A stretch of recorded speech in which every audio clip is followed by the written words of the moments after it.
नमस्कार, मेरा नाम डॉक्टर अनुपम चक्रपाणी है। By profession I am a clinical haematologist and bone marrow transplant physician. Today we are going to discuss about haematology as a subject and the diseases related to that. मतलब रक्त and रक्त संबंधी जो बीमारियां होती हैं उसके बारे में आज हम लोग डिस्कस करेंगे। So first of all haematology, जैसा आपको पता है हमारे शरीर में रक्त 3 चीज़ों से मिलकर बना है। एक है प्लाज्मा, एक है सेल्स, और सेल्स के अंदर जो हमारे ऑर्गेनल्स जो मूव कर रहे हैं। उसके 3 पार्ट होते हैं, आरबीसी, डब्ल्यूबीसी एंड प्लेटलेट। तो एनीमिया जो बहुत सबसे कॉमन बीमारी है वो एक्चुअली हीमोग्लोबिन का प्रॉब्लम जो कि आरबीसी के प्रॉब्लम की वजह से होता है। दूसरा बीमारी जो है जो हमारी इम्यूनिटी से संबंधित है या जिसको हम लोग ब्लड कैंसर बोलते हैं, वो ज़्यादातर केसेस में डब्ल्यूबीसी या वाइट ब्लड सेल से रिलेटेड होता है। तीसरा पार्ट है प्लेटलेट, जो कि हमारे शरीर में ब्लड को क्लॉट कराने के लिए ज़रूरी होता है और उसकी कमी की वजह से ब्लीडिंग का प्रॉब्लम होता है। रक्त का तीसरा पोर्शन जो मैंने आपको बताया प्लाज्मा, हमारे प्लाज्मा में बहुत सारे प्रोटीन्स होते हैं जो कि शरीर में डिफरेंट काम के लिए उसका इस्तेमाल होता है, जिसमें सबसे कॉमन है ब्लड को अपने गंतव्य स्थान तक पहुंचाना, उसमें ऑक्सीजन को कैरी करवाना और साथ में जहां पर भी कोई इन्फेक्शन या इंजरी होती है वहां पर ज़रूरी चीज़ों को पहुंचाना और शरीर की प्रतिरोध क्षमता को बढ़ाना। So today we are going to discuss what are the problem one person can face when there is a problem in the blood. तो 2 तरह का प्रॉब्लम हो सकता है, एक जिसको हम लोग बोलते हैं benign problem, that is temporary problem, and दूसरा होता है कैंसरस प्रॉब्लम। तो कैंसरस प्रॉब्लम जो होता है जिसको हम लोग बोलते हैं leukaemia, blood cancer, lymphoma, myeloma and myelodysplastic syndrome.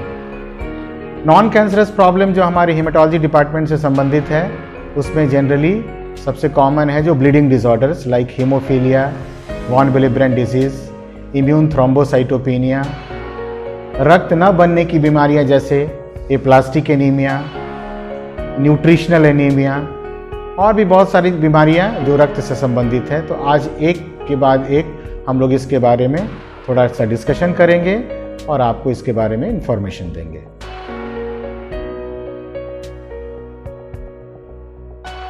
So lymphoma as a whole हम लोग 2 पार्ट में डिवाइड करते हैं, जिसको बोलते हैं एक हॉजकिंस लिम्फोमा और एक नॉन हॉजकिंस लिम्फोमा। इसके भी बहुत सारे सब टाइप्स होते हैं। तो around 20 to 25 types of lymphoma we come across, and why it is important because different lymphoma has different treatment and different outcomes.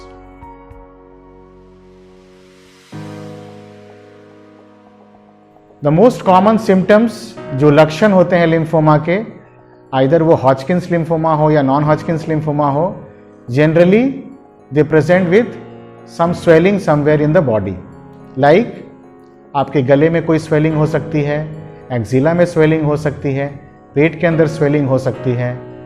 दूसरा कॉमन लक्षण होता है एक सडनली आपका वेट लॉस होने लगता है, आपको फीवर आ रहा है जो कि मल्टीपल ट्रीटमेंट के बाद भी आपका फीवर ठीक नहीं हो रहा है, या आप कोई टेस्ट कराने गए हैं जिसमें दिखता है कि आपका हीमोग्लोबिन का मात्रा काफ़ी कम हो गया है, या बॉडी में और भी जो टेस्ट हैं उसमें कुछ डिस्फंक्शन दिख रहा है। ये सब इंडिकेट करता है कि आपको लिम्फोमा जैसी बीमारी हो सकती है। जनरली हॉजकिंस लिम्फोमा जो बीमारी है वो यंग एज में होता है, जनरली 15 से 20 साल या 25 साल की उम्र में सबसे कॉमन है, और इसका एक सेकेंड पीक होता है जो 50 या 60 साल की उम्र में भी होता है। जनरली लिम्फोमा आइदर वो हॉजकिंस लिम्फोमा हो या नॉन हॉजकिंस लिम्फोमा हो, उसको डायग्नोसिस के लिए हम लोगों को बायोप्सी करने की ज़रूरत पड़ती है। तो जहाँ पर भी स्वेलिंग होता है वहाँ से एक एक्सीजन बायोप्सी किया जाता है और उसमें कुछ स्पेशल टाइप की स्टडीज़ होती है जिसको हम लोग इम्यूनोहिस्टोकेमिस्ट्री बोलते हैं। वो करने के बाद एग्जैक्टली किस सब टाइप का लिम्फोमा से पेशेंट ग्रसित है ये पता चलता है।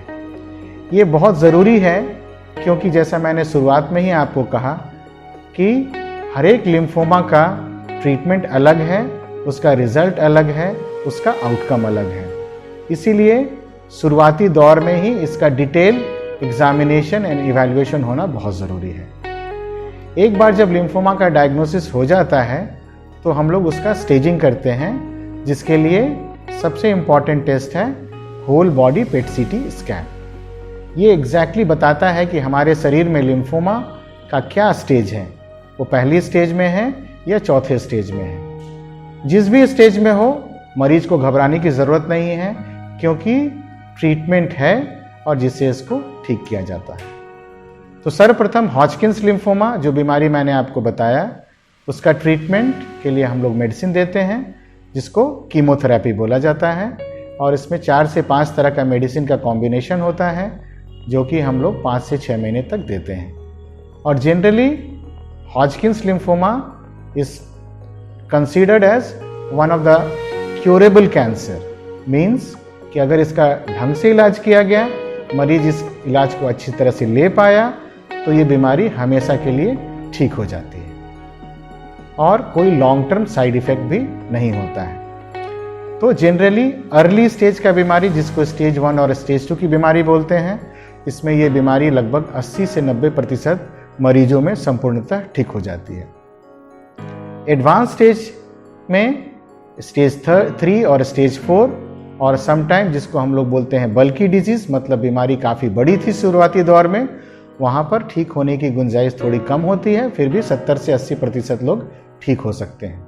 अनफॉर्चुनेटली कुछ पेशेंट ऐसे होते हैं जो ठीक होने के बाद 1 साल, 2 साल, 5 साल के बाद उनकी बीमारी वापस आ सकती है, जिसकी संभावना हॉजकिंस लिम्फोमा में बहुत ही कम होती है, 10 to 20%।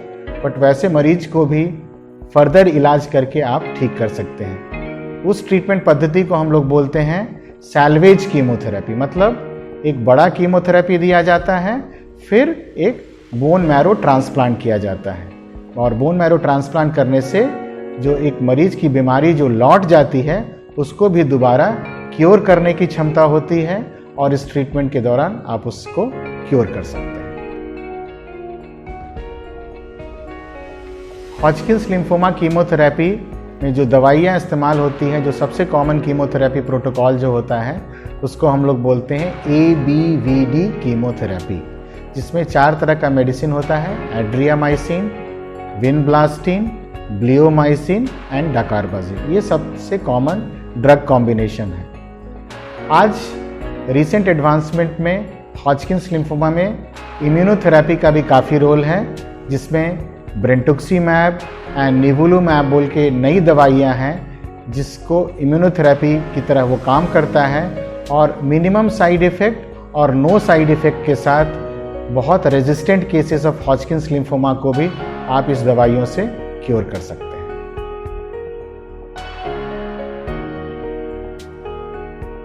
नॉन हॉजकिंस लिम्फोमा एक तरह का लिम्फोमा का सब टाइप है, और इसमें भी करीब 15 से 20 सब टाइप्स होते हैं। जनरली नॉन हॉजकिंस लिम्फोमा जो है वो ओल्ड एजेस में होता है, means young adults and old. और सबसे कॉमन जो नॉन हॉजकिंस लिम्फोमा है, अराउंड 60 to 70% केसेस, उसको हम लोग diffuse large B cell lymphoma और फॉलिकुलर लिम्फोमा कहते हैं।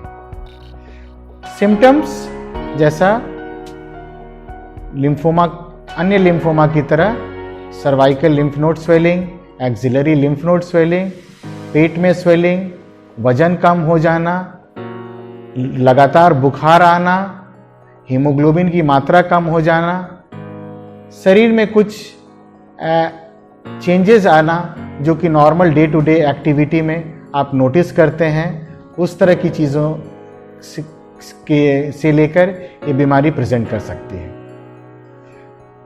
नॉन हॉजकिंस लिम्फोमा का डायग्नोसिस के लिए सबसे इम्पॉर्टेंट है कि जहाँ पर भी स्वेलिंग है उस जगह की बायोप्सी करनी पड़ती है, और बायोप्सी करने के बाद उसका histopathological examination and immunohistochemistry examination करना होता है। ये करने के बाद जैसा मैंने आपको बताया, नॉन हॉजकिंस लिम्फोमा 10 से 15 टाइप का होता है।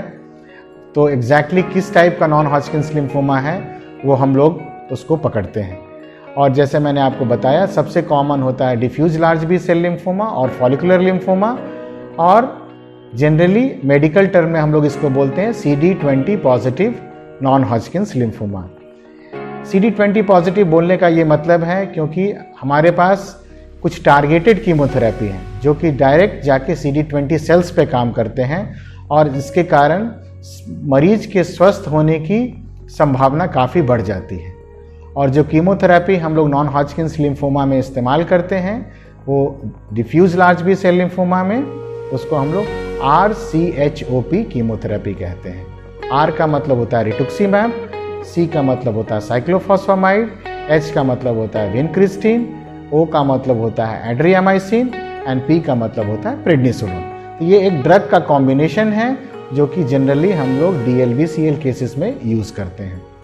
फॉलिकुलर लिम्फोमा भी CD20 पॉजिटिव होते हैं, उसमें भी ये प्रोटोकॉल यूज़ किया जा सकता है। और एक दूसरा प्रोटोकॉल है जिसको हम लोग बेंडामस्टिन और रिटुक्सीमैब प्रोटोकॉल बोलते हैं। ये दो प्रोटोकॉल का इस्तेमाल करके ज़्यादातर मरीजों की बीमारी को आइदर आप कंट्रोल कर सकते हैं और कुछ मरीजों की बीमारी को आप संपूर्णतः क्योर भी कर सकते हैं। और जैसा मैंने बताया कि ये सब टारगेटेड थेरेपी हैं, इसका मतलब इनका बहुत ज़्यादा साइड इफ़ेक्ट नहीं होता है। और कुछ प्रोटोकॉल्स आज की डेट में ऐसे हैं जैसा मैंने आपको बताया बेंडामस्टिन और रिटुक्सीमैब प्रोटोकॉल, इससे इवन हेयर लॉस भी नहीं होता है जो मेन हमारे कैंसर पेशेंट का कंसर्न होता है कि हमारा हेयर लॉस हो जाएगा, हम खाना नहीं खा पाएंगे, हमारे मुंह में छाले पड़ जाएंगे। तो आजकल इतने अच्छे कीमोथेरेपी प्रोटोकॉल्स हैं जिसमें ये सब साइड इफ़ेक्ट नहीं होता है।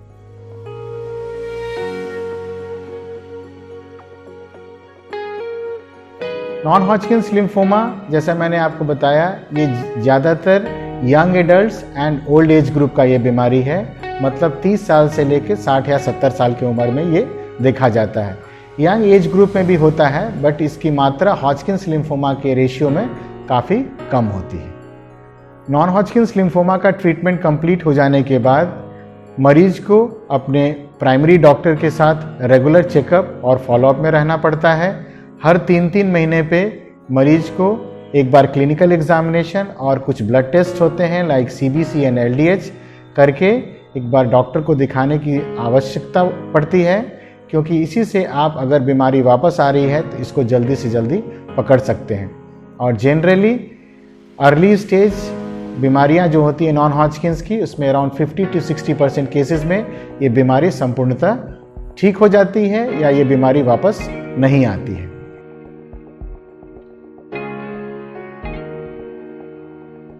नॉन हॉजकिंस लिम्फोमा में जो मेडिसिन्स अभी अवेलेबल हैं जैसा मैंने आपको बताया, ज़्यादातर मरीज़ ठीक हो जाते हैं बट फिर भी कुछ मरीज़ होते हैं जिसमें ये बीमारी कुछ समय अंतराल के बाद 1 साल 2 साल या 5 साल के बाद ये बीमारी वापस आ सकती है।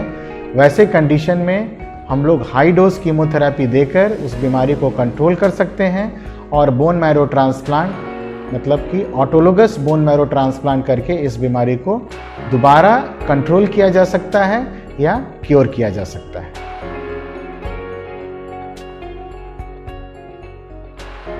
बोन मैरो ट्रांसप्लांट क्या है, कैसे किया जाता है और किन किन कंडीशंस में किया जाता है, इसको जानने के लिए आप नीचे वाले लगे हुए लिंक पे क्लिक करें।